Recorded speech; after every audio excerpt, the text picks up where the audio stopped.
हाँ जी। 25 बोल के अंतर्गत हमारा 7वां बोल, इस पर चर्चा चल रही थी। शरीर 5, ये यहाँ चित्र के माध्यम से दिखाया गया है। औदारिक शरीर, जिसमें ये मनुष्य है, त्रियंच है, ये औदारिक शरीर है। और वैकृत शरीर में देव और नारकी। और आहारिक शरीर विशेष लब्धि संपन्न मुनि को ही होता है। ये तीन तो ये हो गए। और तेजस शरीर और कार्मन शरीर, यहाँ चित्र जो है ना, तेजस शरीर में चित्र बना रखा है अमाशय का, यानी जो जठराग्नि कह लो उसको, पेट का। तो इससे भ्रमित ना हो कि ये तेजस शरीर है। तेजस शरीर ये पाचन क्रिया जो हो रही है ना, वो औदारिक शरीर है, तेजस शरीर नहीं है। तेजस शरीर तो ऊर्जा है। तेजस शरीर ऊर्जा है, जिसकी उपस्थिति में, जिसके कारण ये हमारा औदारिक शरीर काम कर रहा है। ये पाचन क्रिया जो है औदारिक शरीर की है। लेकिन चित्र के माध्यम से ये समझाया गया कि जैसे शरीर के अंदर ये जठराग्नि सभी पदार्थों को हजम करके और जगह यथा स्थान उनको पहुंचा देती है, ऐसी तेजस शरीर जो है ना, उसके ऊर्जा के अनुसार कर्म आते हैं, और वो इस आत्म प्रदेशों पर जहां जहां वो जाना तो वहां पर उनको डिस्ट्रीब्यूट कर देती है। एक तो ये है। दूसरा ये है कि इसके कारण ही शरीर के अंदर जो ऊर्जा है, वो तेजस शरीर के कारण है। तो इसके आगे और भी कई भेद आ जाते हैं। तेजस शरीर जो आपकी तेजो लब्धि वगैरह होती है उसमें भी है। परंतु ये निश्चित है कि ये जो शरीर का ये जो भाग दिखाया जा रहा है, ये तेजस शरीर नहीं है। और वो है अलग से। मतलब तेजस शरीर ये अमाशय या जो जो जठराग्नि है, ये तेजस शरीर नहीं, ये तो औदारिक शरीर है। तेजस शरीर तो हमारे को नजर ही नहीं आता। वो ऊर्जा है, शक्ति है, बस इतना है। और कार्बन शरीर क्या है? ये कर्मों का स्टोर कह लो। जिस तरह से आपकी इसमें कंप्यूटर में हार्ड डिस्क है, वो सारा डाटा उसमें स्टोर होता है। तो हार्ड डिस्क उसको कहते हैं, यहां हम उसको कार्बन शरीर कह देते हैं।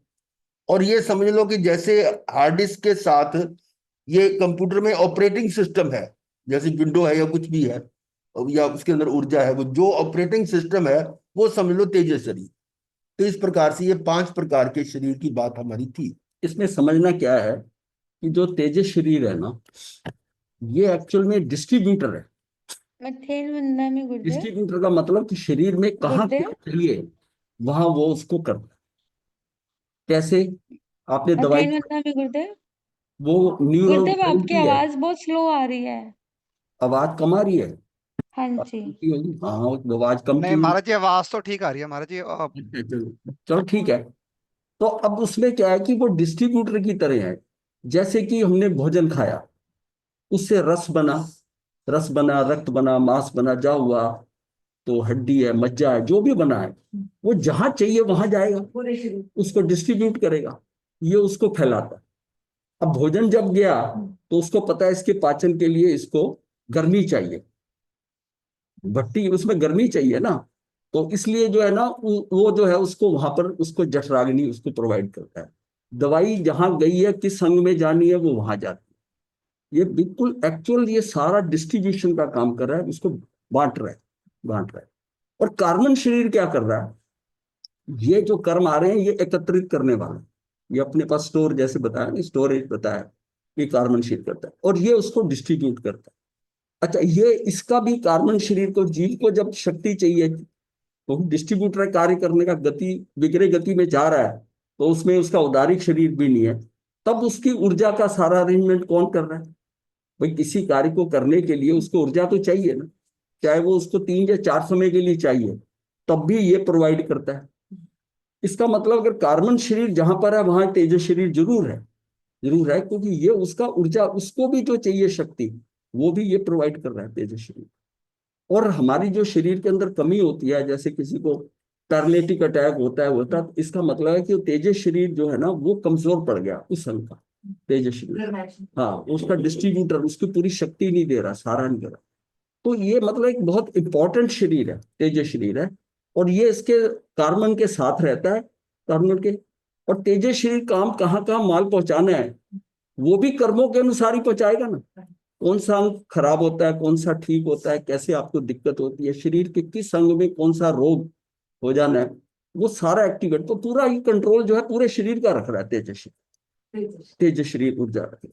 और जिसमें इसकी ऊर्जा से अभी पूछा कि तेजोलेशिया कैसी होती है, तो तेजोलेशिया में वो ऊर्जा, उसकी ऊर्जा को इंक्रीज करते हैं और उस भाव से कर कर, जैसे कहते हैं ना कि जब ऊर्जा छोड़नी होती है तो 6-7 कदम पीछे हटकर वो फिर उसको करता है। और उसमें शीत भी कर सकता है, उष्ण भी कर सकता है। ये नहीं तेजस से समझना कि तेजस से सिर्फ है कि वो अग्नि उष्ण करता है, भस्म करना ही है। शीतलेशिया भी कर सकता है, उसको ठंडा भी कर सकता है। ये उसके अपने कंट्रोल में कि ठंडा कहाँ करना है, गर्म कहाँ करना है, तो सारा कंट्रोल। ये मतलब एक बहुत इंपॉर्टेंट शरीर है। तो अब आगे देखिएगा, ये कल हम इस पे वर्गना पे हमने चर्चा की थी, और अभी आगे चलने से पहले कुछ प्रश्न ना, ये तो है, हाँ ये चित्र तो हम देख चुके हैं ना पहले। अब देखिएगा यहाँ ये प्रश्न है, तेंद्री जाति के जीवों की कौन कौन सी इंद्रियां होती हैं? तेंद्री जाति के जीवों की कौन कौन सी इंद्रियां होती हैं? स्पर्शेंद्रिय, रसनेंद्रिय, घ्राणेंद्रिय। है, ये उत्तर आ गया, स्पर्शेंद्री, रसनेंद्री और नेक्स्ट प्रश्न है, द्रव्य इंद्रियों के दो भेद व नाम बताइए। दो भेद है द्रव्य इंद्रियों के, दो तरह की। निवृत्ति और उपकरण। निर्वृत्ति और उपकरण। बहुत बढ़िया। निवृत्ति, और निवृत्ति और उपकरण। उपकरण। इसी प्रकार से भाव इंद्रियों के भी दो भेद हैं। लब्धि और उपयोग। लब्धि लब्धि उपयोग। एवं उपयोग। उपयोग। अगला प्रश्न है, छह काया के नाम बताइए। पृथ्वी का आपका वायु वनस्पति का वनस्पति का त्रस्त। सब एक्सपर्ट है। पृथ्वी का है, आपका, देव का, वायु का, वनस्पति और वनस्पति। चलिए और आगे, एक केंद्रीय जीव की पर्याप्तियां कितनी व कौन सी होती हैं? चार पर्याप्त चार होती है। ठीक है, आहार पर्याप्ति, शरीर चार पर्याप्ति, पर्याप्तियां हैं, काय आहार, शरीर, इंद्रिय और श्वास। श्वास। बिल्कुल ठीक। अगला प्रश्न है, एक केंद्रीय जीवों के द्रव्य प्राणों के नाम। चार। केंद्रीय जीवन के जीवों के द्रव्य प्राण। स्पर्शेंद्रिय बल प्राण, काय बल प्राण, श्वासोश्वास बल श्वासोश्वास आयुष बल प्राण। ठीक है। अगला प्रश्न, भाव प्राण कितने व कौन से हैं? भाव प्राण चार है। चार है। ज्ञान, दर्शन, सुख और वीर्य। आनंद, सुख, अनंत, चार। वो बलवीर्य, सुख वीर्य। आनंद नहीं है, सुख है। नहीं, आनंद सुख तो और है, वीर्य। साथ वही है। ज्ञान, दर्शन, सुख, ज्ञान, दर्शन, सुख और वीर्य। सुख, वीर्य। फिर प्रश्न है कि हमारे शरीर आपके साथ इस समय क्या हो गया?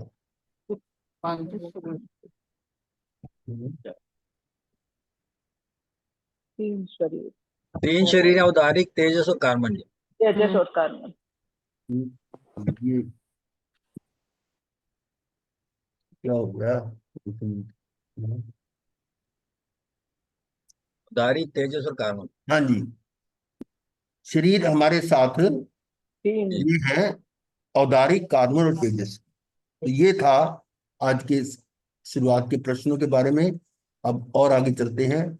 8 वर्गनाएं भी हमने पहले डिस्कस की थी, और यही सब टेबल में देख सकते हैं कि औदारिक, वैक्रिय, आहारक, तेजस, भाषा, श्वासोश्वास, मन और कार्बन, ये कितने कितने स्पर्श वाली हैं। ये ऊपर की जो 4 है, औदारिक, वैक्रिय, आहारक, तेजस, ये 8 स्पर्शी हैं, जिसमें 4 तो ये मूल के बताए थे आपको, ये बेसिक हैं 4। और इन्हीं के मिलने से ये 4 बनते, गुरु, लघु, कर्कश, कोमल। तो ये जो पहले के 4 शरीर हैं, इनकी जो वर्गनाएं हैं वो 8 स्पर्शी हैं। और जो बाकी हैं, भाषा, श्वासोश्वास, मन और कार्बन, ये वर्गनाएं 4 स्पर्शी हैं, इनकी ये वाली नहीं होती। तो अब देखिए औदारिक शरीर क्या है। विशेष प्रकार के औदारिक पुद्गलों से या औदारिक वर्गना से, माता पिता से अथवा पृथ्वी आदि 5 भूतों से बना होता है। माता पिता से, जैसे गर्भज जीव है, और ये जो पेड़ पौधे हैं ये कहाँ से ले रहे हैं, ये पृथ्वी आदि से ले रहे हैं, पृथ्वी, पानी, अग्नि, वायु, इनमें से। तो ये सारे औदारिक पुद्गल हैं, उनको ग्रहण करके उनका शरीर बनता है। विशेषता क्या है कि इसमें बढ़ना, घटना, गलना, सड़ना आहार से उपचित, आहार लेकर ये ग्रो करते हैं, और आहार ना मिले तो डीके यानी अपचित होते हैं। उपचित और अपचित, जैसे किसी पौधे को आप पानी ना दो या उसको वो ना हो तो सूख जाता है, और पानी वानी अच्छा दो उसको तो वो अच्छी तरह से बढ़ जाता है। तो ऐसे ही ये शरीर के अंदर है कि इसको आहार वगैरह मिलता रहे तो ये बढ़ता है, और बिना आहार के ये। अब अगला है, ये था वैकृ शरीर का। वैकृ शरीर जो किसका होता है, ये देवी देवताओं का या नारकियों का। ये शरीर अदृश्य वैक्रिय परमाणुओं से निर्मित व परिवर्धित होता है। वैक्रिय परमाणु जो है ना वो हमें नजर नहीं आते, अदृश्य यानी बहुत सूक्ष्म है तो पुद्गल, पुद्गल है तो उसके अंदर वर्ण, गंध, रस, स्पर्श तो होगा, पर हमारी जो है ना लिमिट है कि हम उस इस इतने सूक्ष्म को नहीं देख पाते। तो ये शरीर अदृश्य वैक्रिय परमाणु से निर्मित व परिवर्तित उससे बढ़ता है, और इस शरीर में ये देवता व नारकों में जन्मजात होता है। मनुष्य और त्रियंचों में किसी किसी में लब्धि अथवा योग विभूति रूप होता है।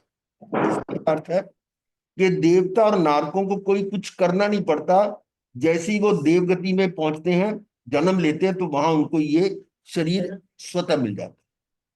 और मनुष्य और त्रियंचों के पास तो होता है उदारिक शरीर, परंतु विशेष लब्धि से, कुछ योगिक क्रिया से ये ऐसी उसके पास लब्धि आ सकती है जिसको हम कहते हैं वैक्रिय लब्धि, तो वो वैक्रिय शरीर बना सकता है, और ये पॉसिबल है।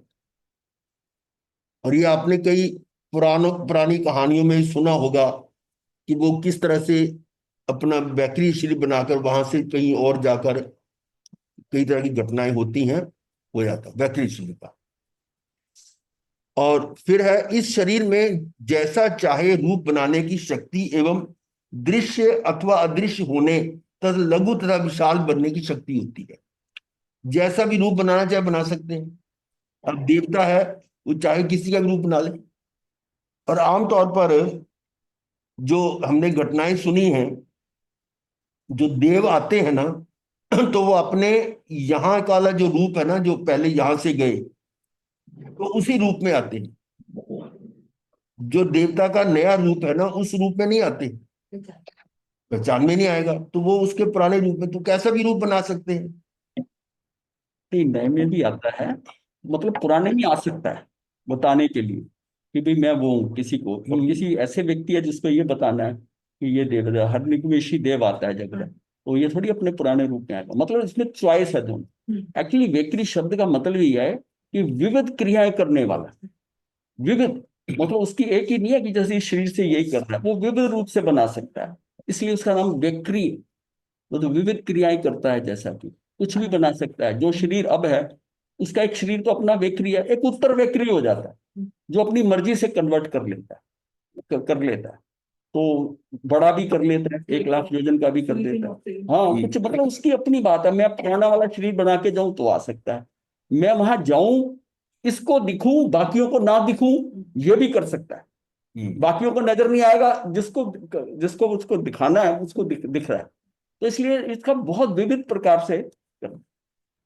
तो ये है दृश्य अदृश्य, चाहे जैसा रूप बनाना चाहे, विजिबल या इनविजिबल, ऐसी छोटा या बड़ा, कैसा भी रूप बनाया जा सकता है।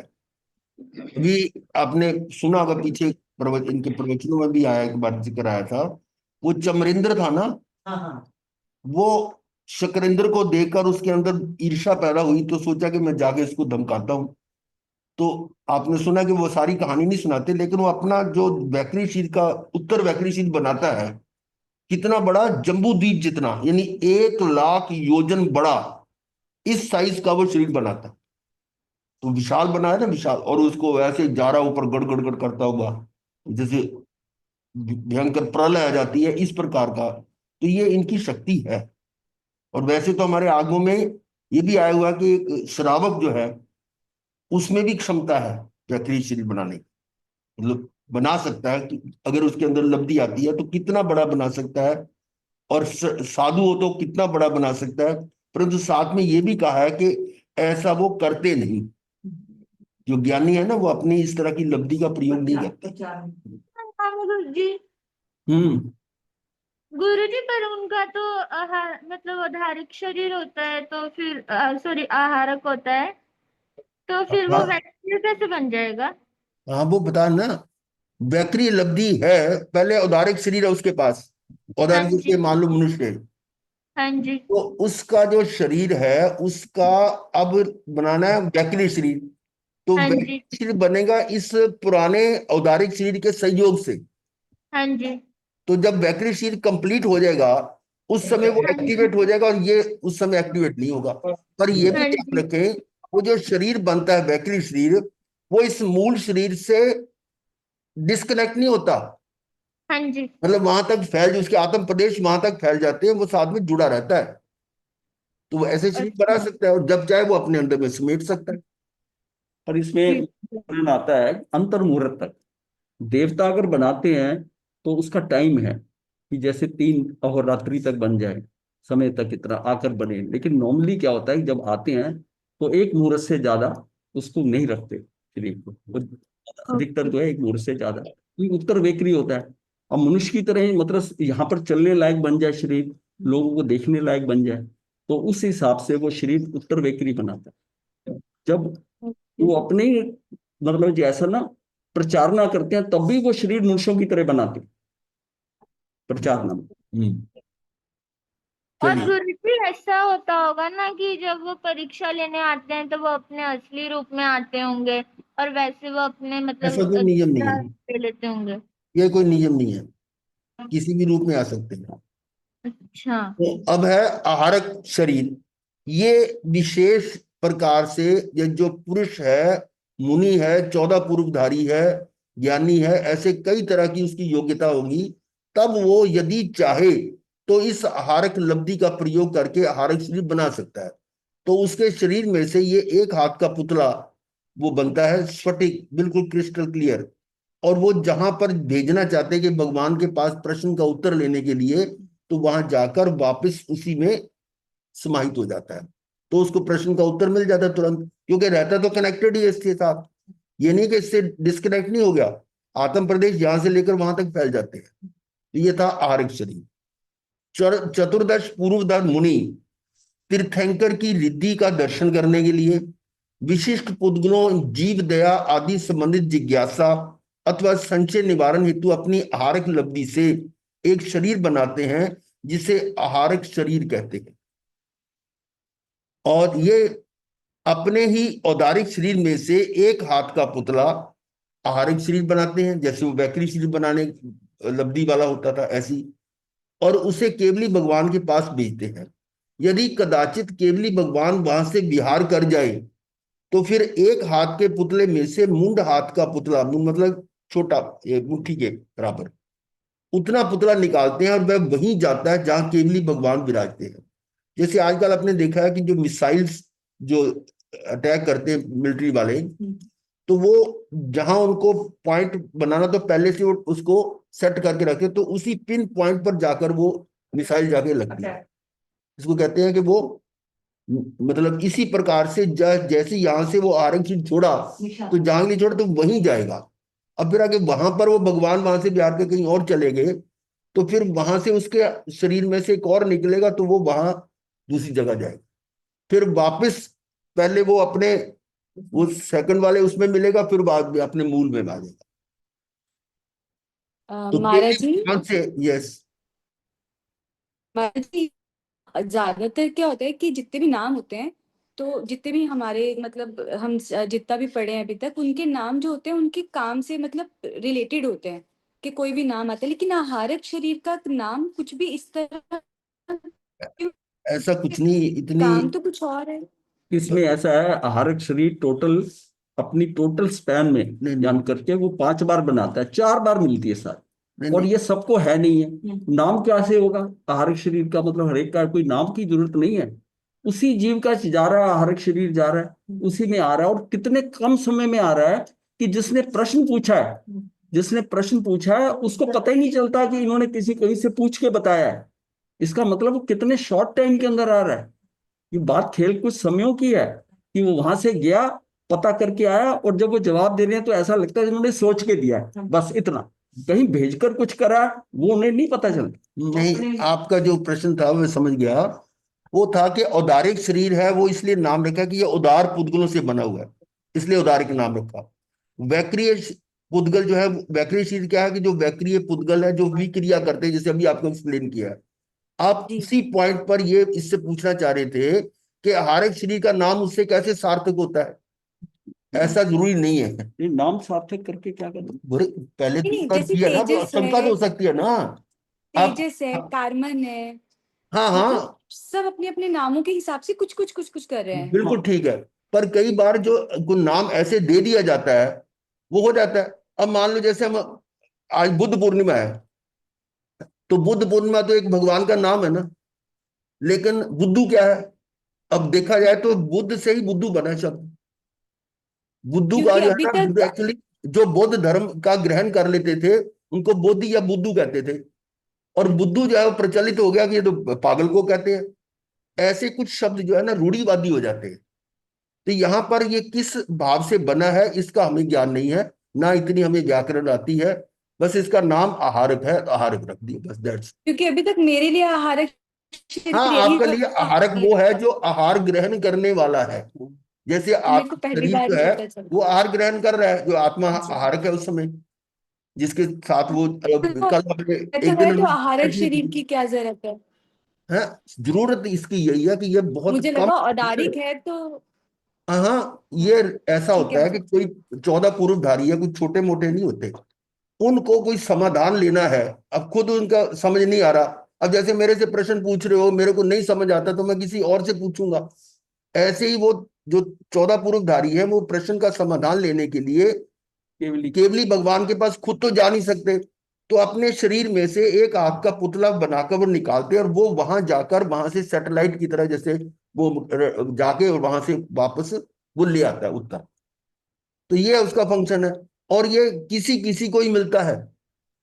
और दूसरी बात, अगर एक ही जीव है तो उसको पूरे स्पैन में अनादि से आज तक जितने भी हैं वो 4 से ज्यादा बार नहीं मिलता। तो इसका मतलब कितना रेयर है।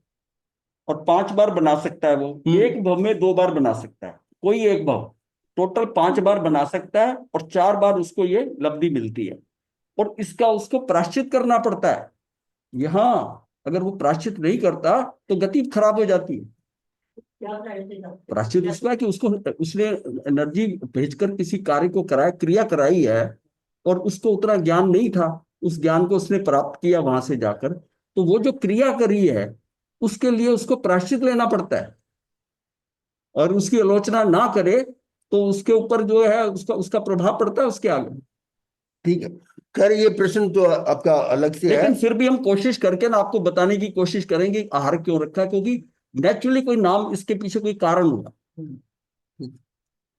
अभी तो हम यही समझे कि ये आहारिक शरीर का, ये इसका नाम आहारिक नहीं है। होगा कोई। ठीक है। अब ये था केवली भगवान के से समाधान प्राप्त कर मुंड हाथ का पुतला आकर एक हाथ के पुतले में समाहित हो जाता है, और एक हाथ का पुतला स्वयं स्थान पर आकर मुनिराज के शरीर में प्रवेश कर जाता है। फिर मुनिराज प्रश्नकर्ता को उत्तर देते हैं, और प्रश्नकर्ता को इस प्रक्रिया का जरा सा भी आभास नहीं हो पाता, क्योंकि टाइम इतना शॉर्ट है, बहुत कम समय में ये सारा काम हो जाता है। गुरुजी क्वेश्चन हाँ पूछने जी। में क्यों विराधक कहा गया है आपको? क्या? मतलब गुरुजी ने अभी बताया ना कि वो जब आहारक शरीर का प्रयोग कर लेते तो उनको प्रायश्चित करना पड़ता है, तो क्वेश्चन पूछने में क्यों प्रायश्चित करना पड़ता है? हाँ देखो, ऐसा होता है, लब्धि का प्रयोग करना ये सही सही नहीं है, उससे कर्म बंद होता है। पर उस लब्धि का प्रयोग करके अगर वो आलोचना कर लेता है तो वो कर्म क्षय हो जाता है। अगर आलोचना नहीं करता तो उसका दंड भुगतना पड़ता है। हाँ, गुरुजी वो अपने तो कितने उसमें वो कर रहा है, अगर मतलब किसी कोई के लिए भी, गलत किसी प्रयोग के कर लिए रहा भी हो कर रहा तो। है। अब देखो, मान लो हम यहाँ पे कर रहे हैं, हाँ हम जी। किसके लिए कर रहे हैं? अपने लिए कर रहे हैं या किसी के लिए कर रहे हैं? देखा जाए तो हाँ हम अपने लिए कर रहे हैं। पर हाँ अगर जी। इसको सोच लो कि हम किसी और के लिए कर रहे हैं, ऐसा हाँ सोचना ही हमारा कर्म बंध है। हाँ जी। मैं तो कुछ कर नहीं सकता, तो वो किसी के बारे में सोचना, भाव करना ही कर्म बंध का कारण है, कि मैं इसका हाँ कुछ भला कर दूं, मैं इसको बता दूं। मेरे मन में भाव आ रहा है कि मैं इसको कुछ बता दूं, तो कर्म बंध यहां पर भी है, चाहे हाँ वो जी। शुभ है। समझे ना? तो इस तरह से अगर उसकी आलोचना ना करे तो वो कर्म बंध तो लगेंगे, तो जन्म मरण पड़ेगा ऐसे। चलिए आगे। ठीक है। अब जैसे रडार कुछ तिरंगे अपने लक्ष्य पर फेंकती है और वे तिरंगे वहां से संदेश लेकर लौटती हैं, इसी प्रकार उत्कृष्ट श्रुत ज्ञानी शंका समाधान हेतु अपने औदारिक शरीर में से स्फटिक समान पारदर्शी, वायु से भी सूक्ष्म, कहीं ना रुकने वाला 5 इंद्रिय तथा मनोयुक्त आहारिक शरीर बनाता है। ये आ गया ना, क्या कैसे बनाता है? और इस शरीर को वापस लौटने वाले प्रक्षेपास्त्र की तरह प्रेक्षित किया जाता है। ये वहां से करके जाके वापस आ जाता है, इसको कहते हैं वापस लौटने वाला प्रक्षेपास्त्र। और कार्य समाप्ति के बाद वह स्वयं ही समाप्त हो जाता है, आरक्षण खत्म हो गया, उसका काम पूरा हो गया। और ये था अब तेजस शरीर। तेजस शरीर जैसे बताया कि जिस प्रकार शरीर द्वारा गृहीत उद्गुणों को जठराग्नि द्वारा विभिन्न रसों में विभाजित करके शरीर के सभी अंगों में स्थापित कर दिया जाता है, इसी प्रकार गृहीत कर्म पुद्गुणों को तेजस शरीर द्वारा विभिन्न प्रकृतियों में विभाजित करके आत्मा के विभिन्न आत्म प्रदेशों में स्थापित कर दिया जाता है। ये तेजस शरीर का था। कार्बन शरीर है, ये कर्मों का संग्रह है, स्टोर। ये है आत्मा के असंख्यात प्रदेश हैं। मैं इसमें ऐड कर दूं, वो जो आहारक शरीर बनाना, आहारक उसका नाम रखा गया, वो आहारक वर्गनाएं, 8 वर्गनाओं में आहारक वर्गना थी। उस आहारक वर्गना के द्वारा बनाया गया शरीर, इसलिए वो आहारक शरीर है। मुझे बात आ गई? मतलब उसमें जो वर्गनाएं जुड़ी, जैसे औदारिक शरीर से औदारिक औदारिक बना, वेकरी वर्गनाओं से वेकरी शरीर बना। ये जो आहारक शरीर है, ये जो आहारक वर्गना थी 3 नंबर के ऊपर, इसके बाद तेजस थी। तो ये जो है आहारक वर्गनाओं से ये शरीर बनता है, वो उसको शरीर बना रहा है लब्धिधारी भी, तो वो आहारक वर्गनाएं लेके बनाएगा शरीर, अपने शरीर में से कोई नहीं बना रहा।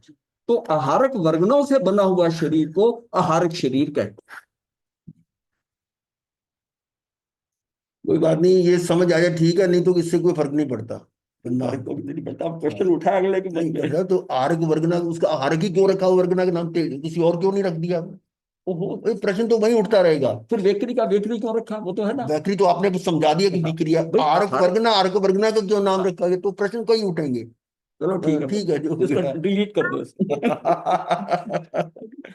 खाते रहते हैं मतलब हमेशा।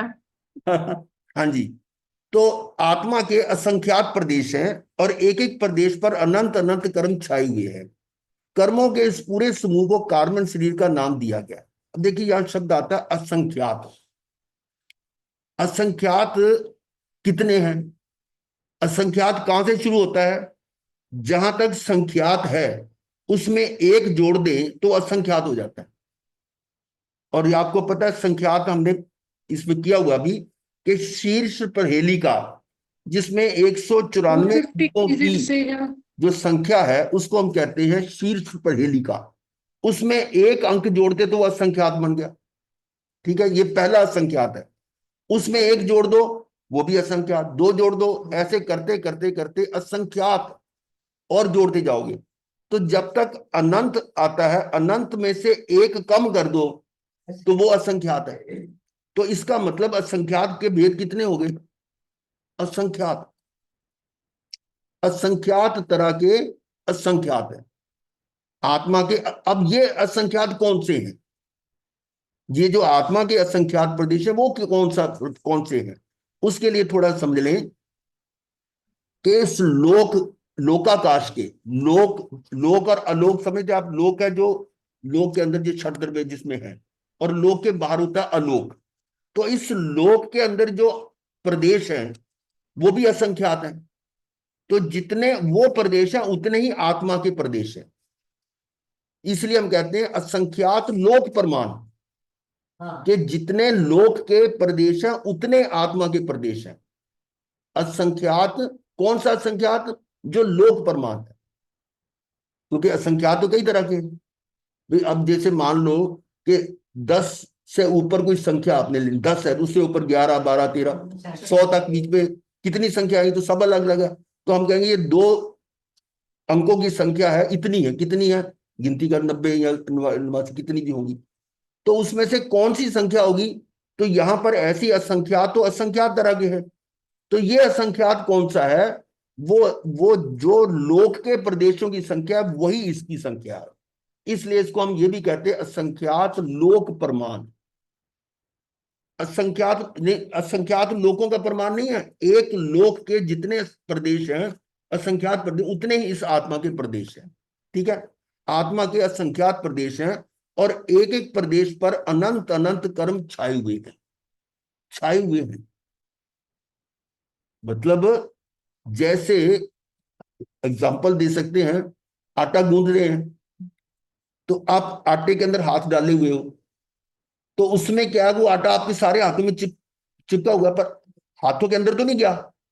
इसी प्रकार से आत्मा के ऊपर ये समझ लो आटे की तरह से ये कर्म लिपटे हुए हैं, और उसमें आत्मा भी है, तो आत्मा को सभी तरह से लपेटे हुए है, पर आत्मा के अंदर नहीं, उसे वो उससे तो स्पर्श भी नहीं कर सकते, जैसे आपके हाथ में उंगलियों में अंदर आटा नहीं गया।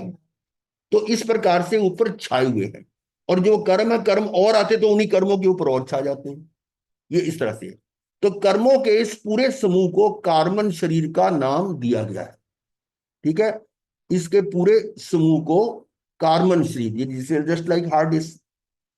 प्रवाह की दृष्टि से कार्बन शरीर अनादि काल से आत्मा के साथ लगा हुआ है।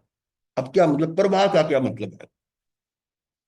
प्रवाह कहते हैं एक, हाँ मतलब सीक्वेंस बनी हुई है। आप इसको एग्जांपल से समझें कि कोई एक परिवार विशेष है,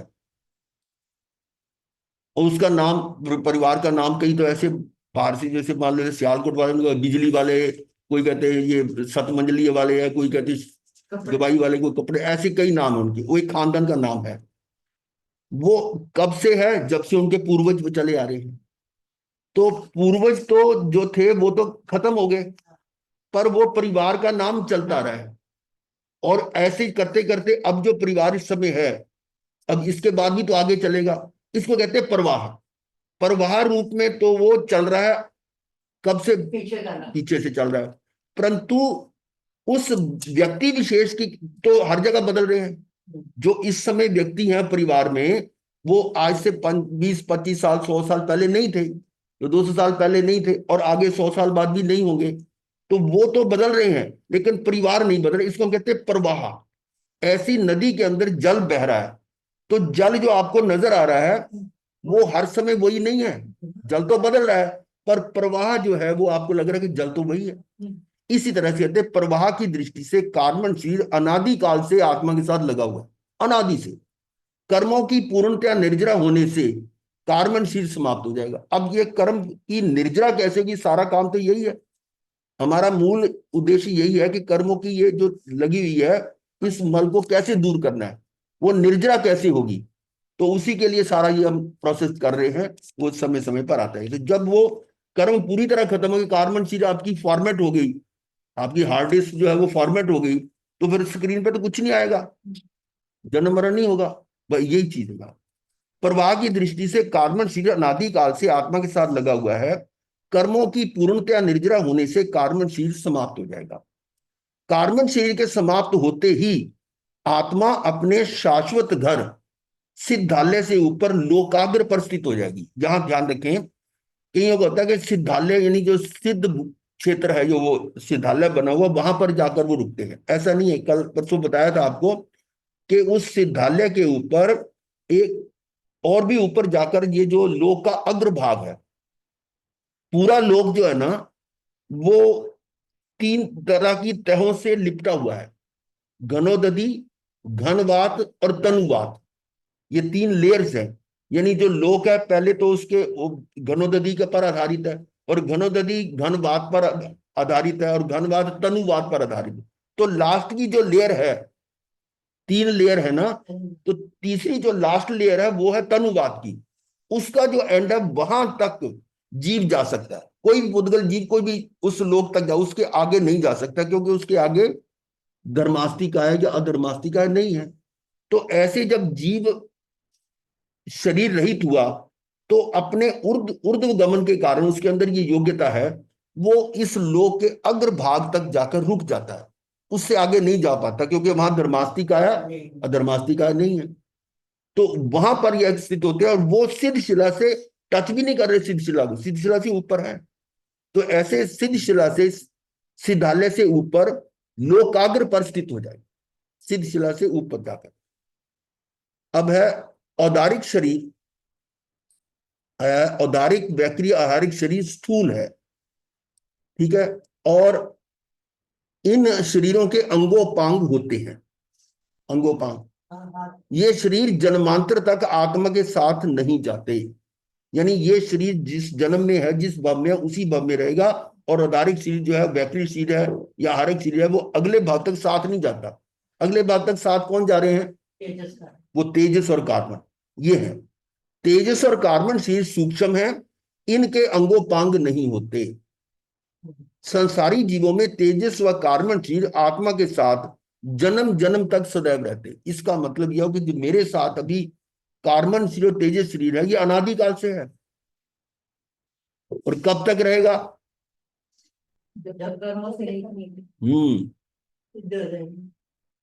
अब भवी का तो खत्म होगा नहीं, और जो भवी है उसका ना कहीं ये खत्म होगा, तो वो मुक्ति होगी। तो ये था शरीरों के बारे में। ये 5 शरीर हुए, औदारिक, वैक्रिय, आहारिक, तेजस और कार्बन। अब हम आगे अगले पॉइंट पर आ रहे हैं। 8वां बोल है योग 15। योग क्या है? योग मुख्यतः 3 है, मन, वचन और काया। ये है कि आत्मा के अंदर जो हलचल होती है, आत्म प्रदेशों में कंपन होती है, उसके लिए ये योग सहायक होते हैं, योग उसके अनुसार कार्य करते हैं। तो मन, वचन और काया 3 योग तो प्रमुख हैं, और इनके आगे उपभेद भेद किए जाएं तो बन जाते 15। अब देखें कैसे। पहला है मन। मन के 4 भेद हैं, सत्य मनोयोग, असत्य मनोयोग, मिश्र मनोयोग और व्यवहार मनोयोग। यानी मन से मनन करते हैं, यदि उस मनोवर्गना के जो पुद्गल हैं, पुद्गल मनोवर्गना की पुद्गल है ना, ये वर्गना में आता है, उसमें उसका सत्य मनन हो रहा है, तो वो सत्य मनोयोग हो गया। अगर असत्य का हो रहा है तो असत्य, मिश्र है तो मिश्र, और व्यवहार है तो व्यवहार। इस तरह से ये 4 भेद हैं, उस समय की उसकी अवस्था के अनुसार, क्रिया के अनुसार। ऐसे ही वचन के भी 4 भेद हैं, सत्य वचन, असत्य वचन, मिश्र वचन और व्यवहार वचन। सत्य का अर्थ आप समझते कि बिल्कुल जैसा वैसे कहना, असत्य झूठ बोलना, और मिश्र है ऐसी भाषा जिसके 2 अर्थ होते हैं, अलग अलग अर्थ होते हैं, मिश्र है। ना झूठ है, सत्य नहीं, दोनों अर्थ हो सकते हैं मिश्र। जैसे युधिष्ठिर ने कहा था अश्वत्थामा हतो, यानी अश्वत्थामा मारा गया, वो वाक्य पूरा नहीं किया, लेकिन इतने से ये भाषा से क्या होगा कि अश्वत्थामा कौन था? वो मनुष्य था या हाथी था? क्योंकि हाथी का नाम भी अश्वत्थामा था। तो दोनों अर्थ निकल से, अश्वत्थामा मारा गया, वो कहेगा वो अश्वत्थामा गुरु जी का बेटा मारा गया, कोई कहेगा नहीं वो हाथी मारा गया। तो 2 अर्थ निकल रहे हैं ना इसके। इसको कहते हैं मिश्र वचन। और व्यवहार वचन जो है, ये शब्द का अर्थ तो बिल्कुल सेम ना हो, पर हम व्यवहार से समझ जाते हैं। जैसे अभी एग्जांपल ले लो, आहारक का जो है अर्थ तो हम जानते नहीं कि इस आहारक का अर्थ क्या है, ये क्यों इसका हमने, लेकिन ये आहारक शरीर से हम फौरन समझ जाएंगे कि ये इस तरह का शरीर है जो 14 पूर्वधारी कर्म। समझिए ना, ये व्यवहार में है। व्यवहार में हम कहते हैं कि भाई ये सड़क कहाँ जा रही है, तो वो कहते हैं सड़क तो यहाँ से मलेरकोटला जा रही है। मलेरकोटला कहाँ जा रही, सड़क तो वहीं खड़ी है, सड़क तो नहीं चल रही ना, पर बोलने में आते जा रही है। इसी तरह से कोई कहता है चल भी आटा पिसवा लो, अब आटा थोड़ा पिसता है, पिसता तो गेहूं है, लेकिन उसका अर्थ हम समझ जाते हैं, ये व्यवहार वचन। ठीक है, इस तरह से बहुत सारी एग्जांपल्स हैं। तो व्यवहार वचन, अब इनमें से जो इसी प्रकार से मन के भी और वचन के भी चार चार भेद हुए, सत्य, असत्य, मिश्र और व्यवहार। इनमें असत्य और मिश्र ये दोनों अप्रशस्त कहलाते हैं, अशुभ। और जो सत्य और व्यवहार है ये प्रशस्त हो सकते हैं। व्यवहार में हम बोल सकते हैं कि ये, इसका अर्थ ये अपने आप समझ लेंगे। 5 आगे है, हाँ, काया के 7 योग है। अब यहां पर प्रश्न होता है, काया तो अभी हमने 5 बताई थी, शरीर 5 प्रकार के हैं, और ये 7 प्रकार के योग कैसे हो गए? या तो 5 ही होने चाहिए या 10 हो जाए, पर ये 7 कैसे हैं, इसको समझना है। पहले तो यहां देखेंगे कि 2 तरह के काय योग हैं। एक तो जैसे ये पहला औदारिक काय योग और औदारिक मिश्र काय योग। एक तो काय योग है, एक मिश्र काय योग है। ये मिश्र का अर्थ क्या है पहले ये समझे। अभी आपने देखा था कि जब जीव जन्म लेता है तो जन्म लेते ही उसकी पर्याप्तियां बननी शुरू हो जाती हैं, और जब तक वो कंप्लीट नहीं होती तब तक वो अपर्याप्त है, तब तक वो, उसका औदारिक शरीर जो है ना वो अभी काम नहीं कर रहा। तो उसमें औदारिक शरीर के संयोग में कार्बन शरीर काम कर रहा है। तो ये 2 शरीर मिलकर काम कर रहे हैं, इसलिए हम कहते हैं मिश्र। और जब औदारिक शरीर कंप्लीट यानी पर्याप्तियां पूर्ण हो जाती हैं, फिर कार्बन शरीर उसके साथ सहयोग नहीं करता, वो पूरी तरह से काय योग ही है। समझ गए ना? पर्याप्ति जब तक पूर्ण नहीं हुई तब तक 2 शरीरों का सहयोग लिया जा रहा है, वो है मिश्र। और जब पर्याप्ति पूर्ण हो जाती है तो उस समय वो मिश्र नहीं रहता, वो कंप्लीट अपने आप में आ जाता है। तो इसी प्रकार से औदारिक काय योग, औदारिक मिश्र काय योग। अब शरीर 5 थे तो पांचों के साथ ये डबल नहीं हुए, औदारिक है, वैक्री है और आहारिक, इसके साथ तो लगा दिए। तेजस को लिया ही नहीं। क्यों नहीं लिया? कि तेजस अकेला रहता ही नहीं, तेजस और कार्बन का जोड़ा है, इसलिए इसका सहयोग हमारे से डायरेक्ट नहीं है। और कार्बन का योग है, इसमें मिश्र होता नहीं। कार्बन जो है ये अपना काय योग इसका कब होता है? जब विग्रह गति में होता है, जिसमें उदारिक शरीर नहीं होता, उस समय सिर्फ कार्बन योग होता है। या केवली समुद्घात में बीच के कुछ समय होते हैं जब ये कार्बन शरीर ही कार्य कर रहा होता है, उदारिक शरीर तो काम नहीं करता उस समय। तो ये कार्बन काय योग हुआ। तो इस प्रकार से टोटल 7 तरह के काया बता दिए। औदारिक काय योग, औदारिक मिश्र काय योग, वैक्री काय योग, वैक्री मिश्र काय योग। वैक्री शरीर में जब बन रहा है, जब तक पर्याप्त नहीं हुआ तो मिश्र होगा, और पर्याप्ति मिलने पर ये काय योग होगा। इसी प्रकार से आहारक और आहारक मिश्र काय, फिर कार्बन काय योग। तो ऐसे करके ये 4 4 और 7, 4 4 8 और 7 15 योग हुए 15। अब है इस बोल में शब्द जड़ पदार्थों की क्रिया के लिए नहीं है, अपितु आत्मा की, योग शब्द जो है ना, इस बोल में योग शब्द जड़ पदार्थों की क्रिया के लिए नहीं है, अपितु आत्मा की व आत्म प्रदेशों की हलचल के लिए परिभाषित है। आत्मा के प्रदेश मतलब कंपन करते रहते हैं, हलचल होती रहती है, अक्रिय नहीं होते, अकंप नहीं होते। अकंप होते हैं ये 14वें गुण स्थान में जाकर। तो उसके कारण ही ये जो है ना योग अपना कार्य करते हैं। अब बताया था ये।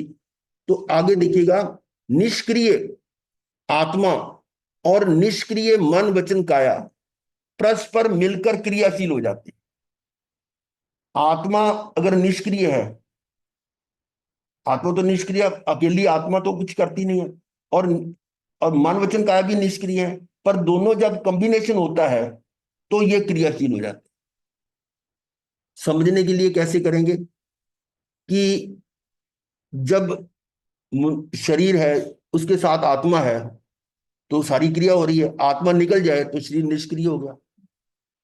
तो इस तरह से सिद्धों की आत्मा शरीर रहित है, अतः अक्रिय है। और आत्मा रहित शरीर एक मृत शरीर है, वह भी अक्रिय है। अर्थात मन वचन व काया के माध्यम से होने वाली आत्मा की क्रिया ही योग है।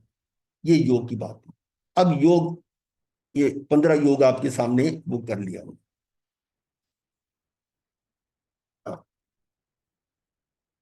अब इनका औदारिक काया व औदारिक मिश्र काया योग, ये क्या है? औदारिक शरीर पर्याप्ति के बाद, औदारिक शरीर पर्याप्ति के बाद जो क्रिया हो वह औदारिक काया योग है। जब वो पर्याप्ति पूरी होगी तो औदारिक शरीर काम करेगा। औदारिक शरीर पर्याप्ति के बाद जो क्रिया करता है वो औदारिक काया योग। और पर्याप्ति पूर्णता से पूर्व जब तक कार्बन शरीर के सहयोग की अपेक्षा रहे, उसकी सहायता की जरूरत है, तब तक औदारिक मिश्र काया योग। क्योंकि अभी औदारिक शरीर बना नहीं पूरा, पर्याप्ति पूर्ण हुई नहीं है। इसी प्रकार से वैक्रिय में भी है और आहारिक में भी।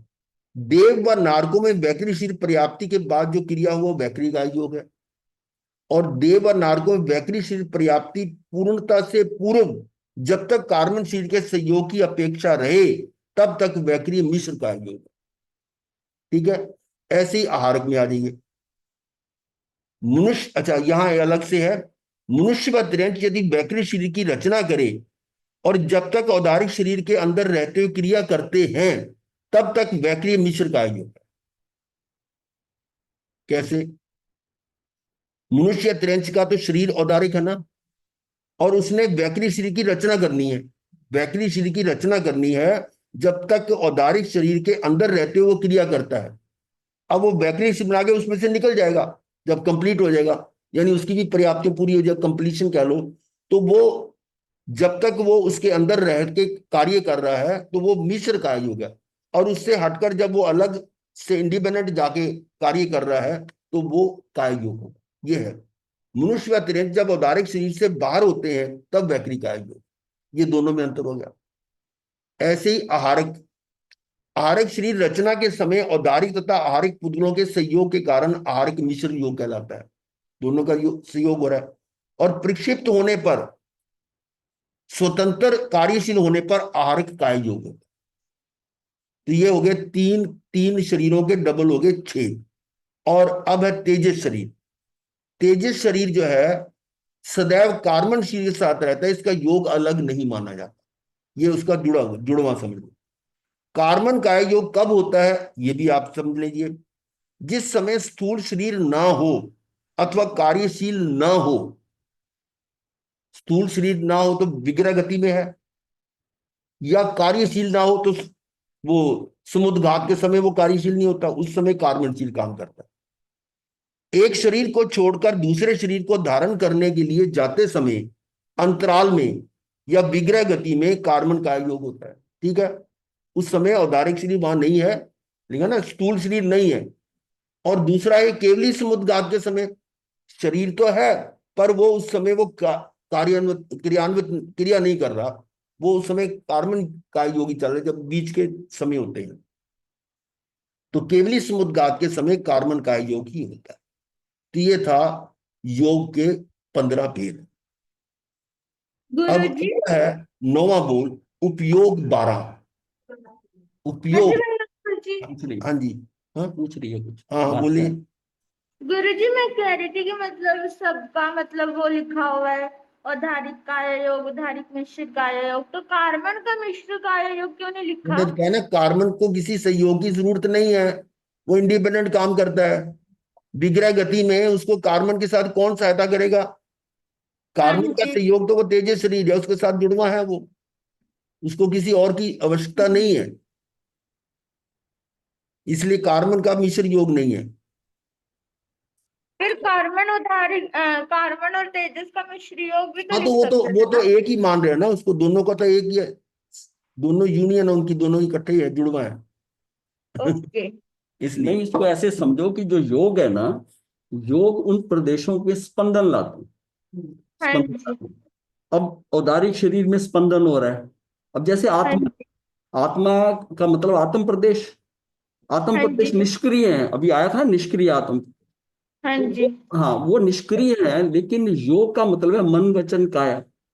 ये हाँ जी। उसमें मन वचन काया अगर हिली हमारी थोड़ी सी, हमारा हाँ दृष्टि जी। गई, हमारा विचार आया, इंद्रियों से कुछ देख लिया हमने, तो हमारे आत्म प्रदेशों में स्पंदन आ जाता है।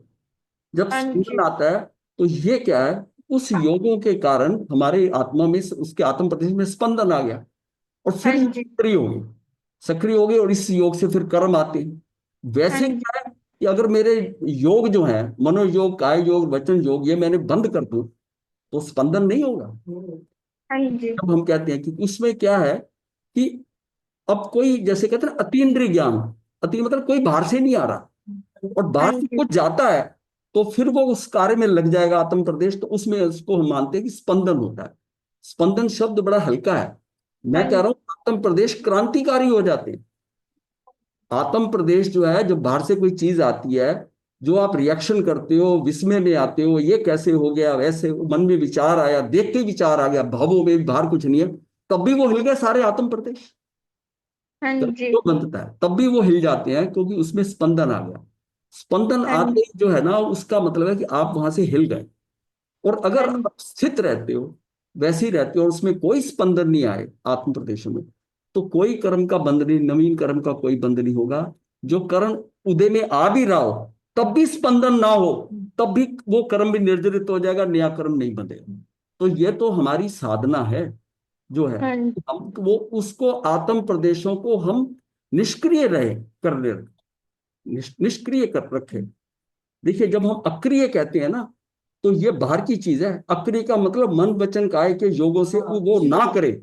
और निष्क्रिय जो वर्ड है ना, कि उसमें उसको कुछ नहीं कर रहे हम, निष्क्रिय को। हाँ जी। निष्क्रिय वो अंदर का खेल है निष्क्रिय होने का, कि मुझे वो फील ही नहीं हो रहा, किसी ने मुझे गाली दी, मेरे अंदर कुछ हलचल ही नहीं हो रही। वीतरागता में क्या होता है, वीतरागता में होता है कि वो हिल नहीं रहा, ये अपना है पराया है, इसने मुझे गाली दी, कुछ दिया, उसको कुछ फर्क ही नहीं पड़ रहा, उसके आत्म प्रदेशों में हलचल ही नहीं हो रही, कोई स्पंदन नहीं हो रहा। यहां तो हमने पहुंचना है, यहां हमने पहुंचना है जो है। और उसको धीरे, अब देखिए जो क्या है कि उसको केवल ज्ञान हो गया, वीतरागता आ गई, लेकिन सहयोगी है। जब तक अयोगी नहीं होगा तब तक काम नहीं होगा। योग आ रही है, अब उसकी वीतरागता के बाद भी क्या है कि वीतरागता आने से अंदर क्या है कि उसके अंदर कोई हलचल नहीं हो रही, पर योग तो हो रहे हैं ना, केवली के भी हो रहे हैं। तो योगों से, योगों का हट जाना फिर जो है, क्योंकि जब तक योग है तब तक कर्म आएंगे, बंधेंगे नहीं चाहे, लेकिन आएंगे तो सही ना, और वो भी बंद करना है। तो ये हमारे अंदर ना एक निष्क्रियत्व शक्ति है 47 शक्तियों में, जो जैसे जैसे उसको सम्यक दर्शन होता है ना, तो थोड़ा सा उसमें निष्क्रियत्व आ जाता है कुछ परसेंटेज तक। और जब आगे बढ़ते बढ़ते सहयोगी केवली और अयोगी केवली 14वें गुण स्थान में आएगा, वो फुल्ली जागृत हो जाएगी निष्क्रियत्व शक्ति, बिल्कुल। अब उसकी कोई वाइब्रेशन नहीं होगी, कुछ नहीं होगा सारी। हाँ, वो बनेगा अयोगी केवली, अयोगी केवली।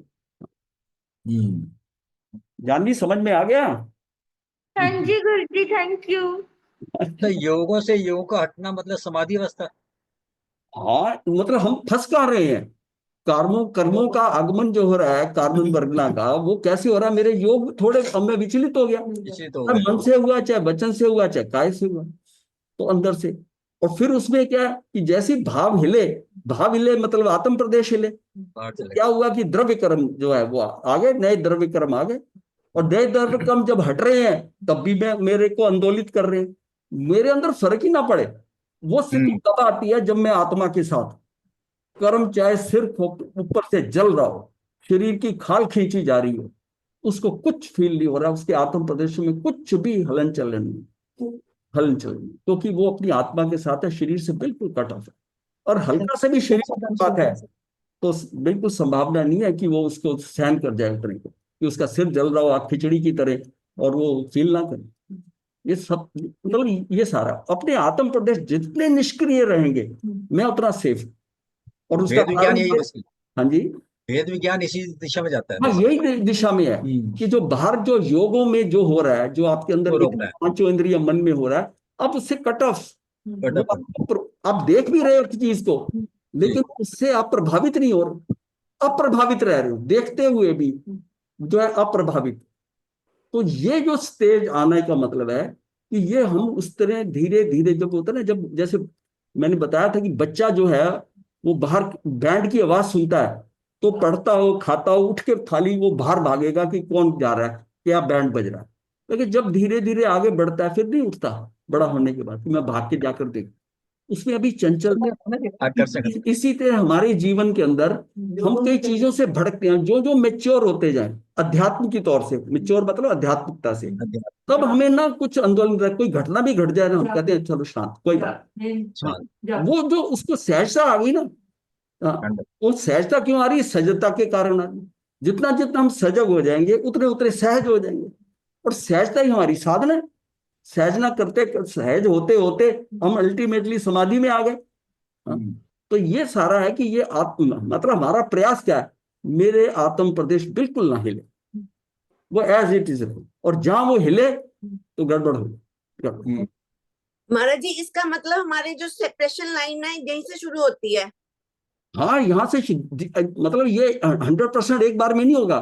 आप देखोगे जिन चीजों से आप विचलित होते थे, छोटे छोटे दुख, एक टाइम वो भी था कि डॉक्टर को इंजेक्शन भरते देखकर अंदर बुरे हाल हो जाता था जब बच्चे थे। अब क्या है, अब क्यों नहीं हो रहा? अब उसको हमने अंडरस्टैंड कर लिया कि ये दुख क्या है, ये तो जैसे एक चींटी काटती है। अब बच्चा तो क्या है, डॉक्टर को सफेद कोट पहने देख के रोने लग जाता है। हाँ, ये इंजेक्शन लगेगा, उसको ये पता है। और हम अब धीरे धीरे ऐसी जिंदगी में जब हम आगे बढ़ते हैं, जो घटनाएं घटती हैं, जब किसी को पहली बार नया नया दुख हो, वो हाय हाय करता है। तो एक व्यक्ति के टांग के ऊपर थोड़ी चोट लग गई, तो डॉक्टर के पास वहां गया, हाय हाय कर रहा था। उसके सामने एक पेशेंट बैठा था, तो पेशेंट जो था उसकी पूरी टांग जैसे कटी हुई है, पूरा उसका पूरा बहुत बुरा हाल उससे। तो वो देखता है बड़ा शांत बैठा है, तो उसने उससे पूछा भी तुम क्यों शांत बैठे हो? कहते तू, तेरी जो चोट लगी तुझे नई नई लगी है, मैं इसको कई हफ्ते से भुगत रहा हूँ, मैं इसको कई हफ्ते से भुगत रहा हूँ, मैं हाय हाय कब तक करता रहूं, कब तक करता रहूं। तो इसलिए ये तो ये मेरी, मुझे तो ये सहन करनी करनी है। तो ये सारी स्थिति जब नई घटना घटती है तो हम बड़े विचलित होते हैं कि आज पता नहीं क्या हो जाए, ये हो जाए। और धीरे धीरे जब टाइम पास होता है तो आप कहते हो नहीं, इसका कोई खास नहीं बात है, कुछ नहीं, ऐसी कोई बात नहीं। तो इसका मतलब प्रैक्टिस जो है, अभ्यास जो है, हमें इसी हाँ, हमें हमें जब हमें ये कैसे आएगा कि कोई द्रव्य मेरा कुछ नहीं कर सकता, मैं किसी का नहीं कर सकता, मेरे साथ कुछ भी गलत नहीं हो सकता, जो कर्मों में होना है वो तो होना ही है, और मैं ये घबरा कर आर्त ध्यान करूं, ये भी मेरे कर्म बांधेंगे। तो भाई ये सहने तो है ही है, हल्ला मचा के नए कर्म बांधूंगा, शांति से सह लूं, वो कर्म खत्म हो जाएगा। भाई ये जब समझ में आ जाएगी फिर सहन शक्ति बढ़ जाएगी, फिर हम नहीं, हमारी सहन शक्ति बढ़ जाएगी। सारा खेल आत्मा का यही है कि वो द्रव्य जो है ना बिल्कुल निष्क्रिय रखना, निष्क्रिय रखना। लेकिन जब ऐसा है ना, ये योगों की आंधी आती है ना, तो ये हिल जाता है, हिल जाता है योग की आंधी, घबराहट होती है, ये हो ना जाए, ये ना हो जाए। जबकि होना होना जो है वो व्यवस्था में पड़ा, तो हमने वो अपनी व्यवस्था किसी पर डाल दी। हमने ये रखा कि ये मेरा ये नुकसान हो जाएगा, इसने मेरा ये कर दिया, मेरा बिजनेस ठप हो जाएगा, ये ऐसा ना हो जाए, ऐसा ना हो जाए।